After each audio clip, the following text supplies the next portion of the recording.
जय हिंद दोस्तों, जिस प्रकार की शर्मनाक घटना बंबई में हुई कि एक गृह मंत्री पुलिस के अधिकारियों से कहता है कि उसको प्रति माह 100 करोड़ रुपया मुंबई से वसूल करके दिया जाए। अब उसमें रोज नई नई चीजें सामने आ रही हैं। आज हम देख रहे हैं कि शरद पवार और एनसीपी उस गृह मंत्री अनिल देशमुख के बचाव में खुल्लम खुल्ला आ चुके हैं, और संभवतः इसलिए आए होंगे क्योंकि यदि उसका इस्तीफा होता है, जो कि होना चाहिए, बिल्कुल खुद ही देना चाहिए था, थोड़ा शर्म बाकी होती तो देना चाहिए था। यदि उसका इस्तीफा आता है तो एनसीपी को भी शिवसेना की भांति वसूली पार्टी का टाइटल लग जाएगा। शायद इसलिए सपोर्ट कर रहे हो। लेकिन बहुत सारे प्रश्न उठते हैं दोस्तों। परमवीर सिंह की चिट्ठी ने इतनी बड़ी बातों को उठाया है, जिसने ये बता दिया कि पॉलिटिक्स और अधिकारियों का क्रिमिनल नेक्सस कैसे चल रहा था। और बड़ा शर्म की बात है कि हमारी फाइनेंशियल कैपिटल में ये सब हो रहा था।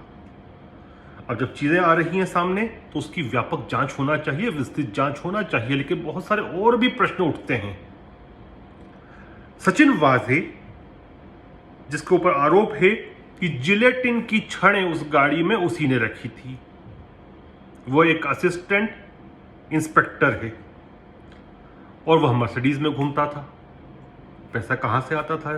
जो चीजें सामने आ रही हैं कि वो जो मर्सिडीज थी वह भी किसी कंस्ट्रक्शन कंपनी के नाम की थी। तो क्या कंस्ट्रक्शन कंपनियों से भी पैसे की वसूली हो रही थी, या इन पुलिस अधिकारियों का पैसा कंस्ट्रक्शन कंपनियों में भी लगा हुआ है? दोनों चीजें हैं और दोनों पे जांच होना चाहिए। फिर जो परमवीर सिंह, जो कि तत्कालीन पुलिस कमिश्नर मुंबई थे और अभी सर्विंग डीजी हैं होमगार्ड्स के महाराष्ट्र के, उनकी चिट्ठी में जो बात का जिक्र है कि गृह मंत्री ने सचिन वाजे को कहा कि आप 100 करोड़ रुपया प्रति माह वसूल करके लाए मुंबई से और गृह मंत्री को दिया जाए वो पैसा। अब यह एक बुनियादी प्रश्न उठता है कि सचिन वाजे चाहे असिस्टेंट इंस्पेक्टर की पोस्ट पर ही थे, कोई बहुत बड़ी पोस्ट पे नहीं है, लेकिन शिवसेना के नेतृत्व से उनके कितने मधुर संबंध हैं वे सब जानते हैं। और यही कारण था कि इन संबंधों की वजह से ही एक सस्पेंडेड व्यक्ति अर्थात सचिन वाजे, जिसको मुंबई की उच्च न्यायालय ने सस्पेंड किया था, वापस से पुलिस विभाग में न केवल इंडक्ट किया जाता है बल्कि उसको क्रिमिनल इन्वेस्टिगेशन जैसा भारी भरकम विभाग दिया जाता है। और उसमें भी हायरार्की ऐसी बनाई जाती है कि वह सचिन वाजे सीधे के सीधे केवल रिपोर्टिंग करता था मुंबई के पुलिस कमिश्नर को।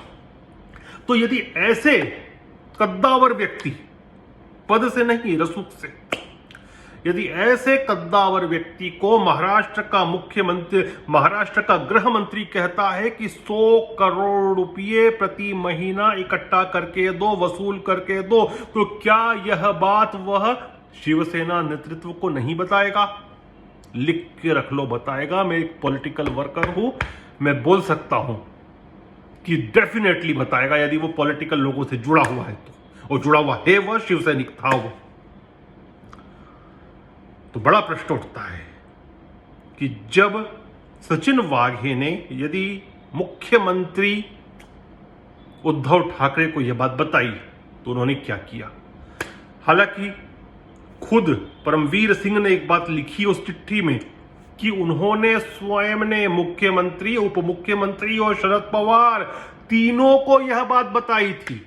लेकिन सचिन वाघे ने भी बताई होगी, यह निश्चित मानकर चलें आप, क्योंकि उसकी जो पॉलिटिकल लॉयल्टी थी वह शिवसेना के प्रति थी।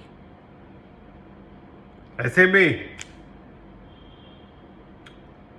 डेफिनेटली केंद्रीय एजेंसियों को जांच करनी चाहिए। शिवसेना और महाविकास आघाड़ी की सरकार कह सकती है कि पॉलिटिकल विंडेटा है उनके विरुद्ध, लेकिन यदि ये लोग इतने ही पाक दामन होते तो क्यों नहीं अभी तक इन्होंने लिख के दिया कोर्ट को कि कोर्ट मॉनिटर्ड इंक्वायरी की जाए? मैं तो कहता हूं कि ईडी का एंगल भी आना चाहिए, क्योंकि जो राशि है वह 100 करोड़ की है, नंबर 1। नंबर 2, मर्सिडीज गाड़ी का उपयोग होना। वह भी 30 लाख से ज्यादा की गाड़ी है डेफिनेटली। तो ईडी की जांच भी होनी चाहिए। मैं तो प्रधानमंत्री जी और गृह मंत्री जी से निवेदन करता हूं कि राष्ट्रपति शासन लागू करें और दूध का दूध पानी का पानी करें, ताकि ये जो क्रिमिनलाइजेशन ऑफ पॉलिस है उसको रोका जा सके, भ्रष्टाचार को जड़ से उखाड़ा जा सके। जय हिंद, जय भारत।